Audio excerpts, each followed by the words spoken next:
How do you promote racial healing in your context? Hey there, everyone. Michelle here from michelleamireyes.com.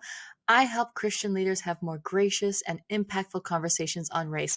And today I want to talk about 3 ways that you, as a leader, whether as a pastor, a director, a volunteer, a parent, a teacher, you name it, can promote racial healing in your context. But first, what is racial healing? I like to define racial healing as intentional practices that transform people and communities to wholeness. As followers of Jesus, we care about racial healing because it allows us to join Jesus in the gospel work of restoring all things to himself, as it says in Revelation 21, verse 5. Now, we recognize that we live in a racially broken society. We are fractured from each other relationally, physically, emotionally, psychologically, and because of sin, because of the sins committed against one another, both past and present. And we need to find a way back to each other and back to the way of shalom that God intended, as we see in Genesis 1 and 2. Now, the goal of racial healing isn't simply to achieve reconciliation, but rather transformation into God's ideal vision of humanity, in which all peoples are not only in right relationships with God and each other, but also with the systems around them. The more we can create long term pathways of healing and transformation, the more we will be able to bring worship and glory to God. Now, no matter what kind of practice we pursue to work toward racial healing, we recognize that all healing ultimately comes from God. As it says in Psalm 147, verse 3, God heals the brokenhearted and binds up their wounds. We cannot create racial healing on our own, but we can engage in intentional practices that position ourselves and others with open hearts and minds to receive the healing that only God can give. Now, that being said, here are 3 ways to promote racial healing through transforming narratives. Part of how we achieve racial healing is by expanding the stories we know, learning new truths and realities of both the past and present across cultural and racial divides. And more than that, when we seek racial healing, we tell each other, your story is now my story.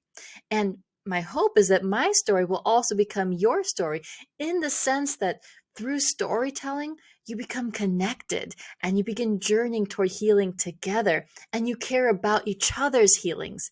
So, first, one thing that you can do is reach out to someone of another cultural background and swap stories.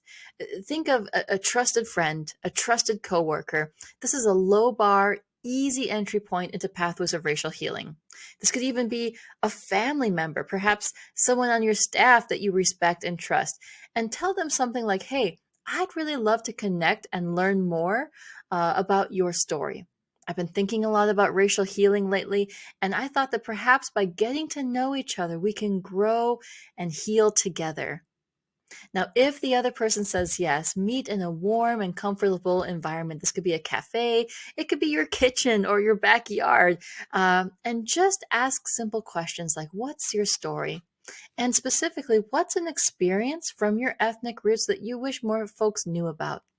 This is a safe space for you to share what might just be eating you up inside, because you too need someone to talk to about the experiences that you've had. Find a trusted friend to be honest with. Just make space to learn and grow and journey together with someone and see where the conversation goes. A second step is to read diverse books.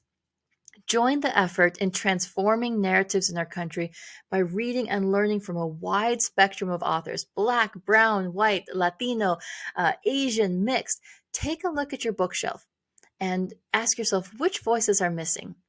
Then go to your local library or reach out to a friend and say, hey, I really want to read more books by such and such author. Who would you recommend?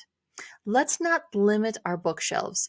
Let's not just replace white authors with black and brown authors. That's just as limiting. Rather, let our minds be transformed by a collective global voice. May we hold within us the stories of one shared humanity, and let the stories we read help us find our way to one another.